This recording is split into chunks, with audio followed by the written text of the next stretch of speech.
আগে বলো আমার রাসূলুল্লাহ কেমন আছে।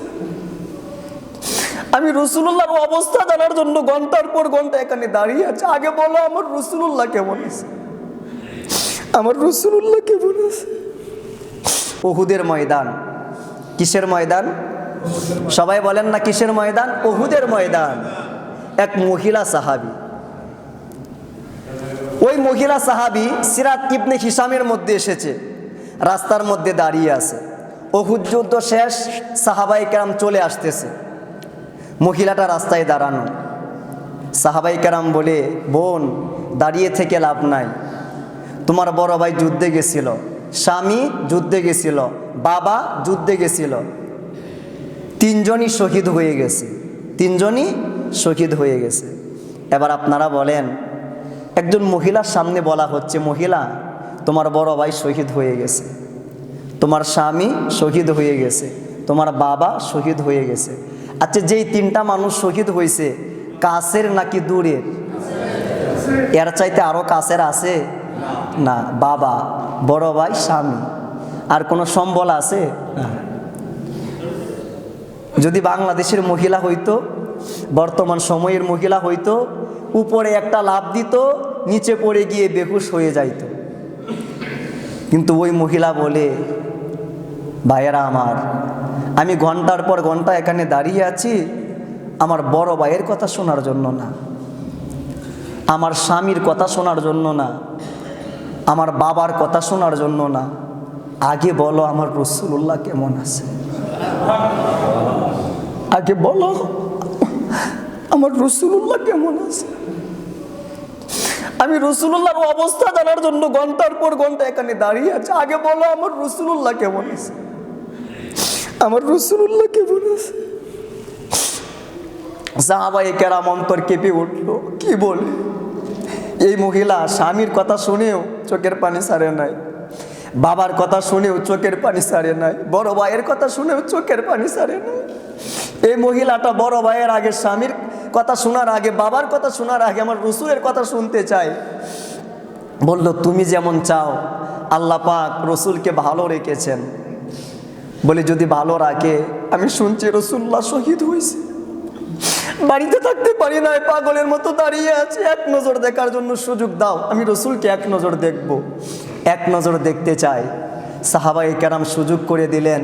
ওই মহিলা আমার রাসূলকে দেখতেছে। বলি, ইয়া রাসূলুল্লাহ, যখন শুনলাম বড় ভাই শহীদ হয়েছে কষ্ট পাইছি, স্বামী শহীদ হয়েছে কষ্ট পাইছি, বাবা শহীদ হয়েছে কষ্ট পাইছি, কিন্তু ইয়া রাসূলুল্লাহ আপনার চেহারাটা দেখার পরে কোনো কষ্ট আমার মনের মধ্যে নাই। সুবহানাল্লাহ কি বলবেন না? সেই ইশক, সেই মহব্বত, সেই প্রেম, সেই ভালোবাসা যদি আপনার অন্তরে থাকে, দুনিয়ার কষ্ট কষ্ট মনে হবে না, দুনিয়ার দুঃখ দুঃখ মনে হবে না, দুনিয়ার ঝামেলা ঝামেলা মনে হবে না। দেখেন আল্লাহ পাক রব্বুল আলামিন কোরআনে হাকিমের ভিতরে ঈমানদারদেরকে, মুমিন বান্দাদেরকে ডাক দিয়েছেন, এদিকে আসো তোমরা, তোমাদের সঙ্গে আমি আল্লাহর কথা আছে। আল্লাহ পাক এইভাবে ডাক দিয়েছেন 89 বার। কয়বার? সবাই বলেন না কয়বার? 89 বার।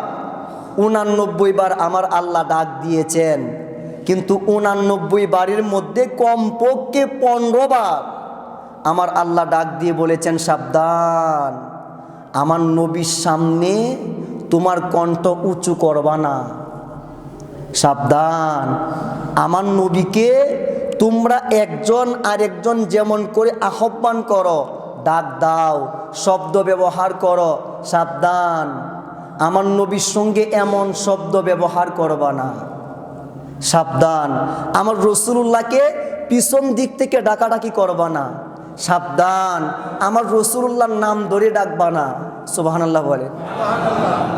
কেন মাওলা নাম ধরে ডাকবো না কেন? তুমি তো প্রত্যেকটা নবীকে নাম ধরে ডাক দিছ। তুমি হযরত আদম আলাইহিস সালাতু ওয়াস সালামকে বলছো, ইয়া আদম আউসকুন আনতা ওয়া যাওজুকাল জান্নাহ। তুমি আল্লাহ আদম নবীকে নাম ধরে ডাকছো। তুমি নূহ নবীকে বলছো ইয়া নূহ। তুমি ইব্রাহিম নবীকে বলছো ইয়া ইব্রাহিম আরিদা আন হাযা। তুমি মূসা নবীকে বলছো ইয়া মূসা ইন্নী ইসতাফাইতুকা। তুমি অন্যান্য নবীকে নাম ধরে ডাকছো এবং অন্যান্য নবীর উম্মতেরাও ওনাদের নবীকে নাম ধরে ধরে ডাকছে, কিন্তু তুমি বলতেছ আমার নবীকে নাম ধরে ডাকা নিষেধ কেন? আমার মাওলা বলে, আমি প্রত্যেকটা নবীকে নাম ধরে ডাকছি, কিন্তু আমার নবীকে একবারও নাম ধরে ধরে ডাকি নাই। সুবহানাল্লাহ, একবারও ডাক দেই নাই। তো কেমন করে ডাকছ? আমার আল্লাহ বলি, ইয়া আইয়ুহাল মুজাম্মিল, হে কম্বলওয়ালা বন্ধু। সুবহানাল্লাহ বলেন। হে চাদরওয়ালা বন্ধু, ওগো আমার নবী, ওগো আমার রাসূল। আমি লকব ধরে ধরে ডাকছি, আমি উপাধি দিয়া দিয়া ডাকছি, আমি মনের মতো ভাষা লাগাইয়া ডাকছি। সুবহানাল্লাহ বলে। একবারও মুহাম্মদ বলে ডাক দেই নাই, একবারও আহমদ বলে ডাক দেই নাই। সাবধান, লা তাজআলু দুআ আর রাসূল, তোমরাও আমার নবীকে নাম ধরে ধরে ডাকবা না। এজন্যই মৌলা আলী দয়াল নবীজির জামাই, কিন্তু জামাই হয়ে বলতো ইয়া রাসূলুল্লাহ। মা ফাতেমা দয়াল নবীজির কন্যা, কন্যা হয়ে বলতো ইয়া রাসূলুল্লাহ। মৌলা হাসান দয়াল নবীজির নাতি, মৌলা হুসাইন দয়াল নবীজির নাতি, নাতি হয়েও বলতো ইয়া রাসূলুল্লাহ। হযরত আব্বাস দয়াল নবীজির চাচা, চাচা হয়েও বলতো ইয়া রাসূলুল্লাহ, ইয়া নবী আল্লাহ, ওগো আল্লাহর নবী। মাই ইউতিউর রাসূলা ফাকাদ আতা আল্লাহ, আপনাকে মানলেই তো আল্লাহকে মানা হয়। সুবহানাল্লাহ। আপনার দয়া চিনলেই মাওলার দয়া চিনা হয়, আপনার মায়া জানলেই মাওলার মায়া সম্পর্কে ধারণা হয়।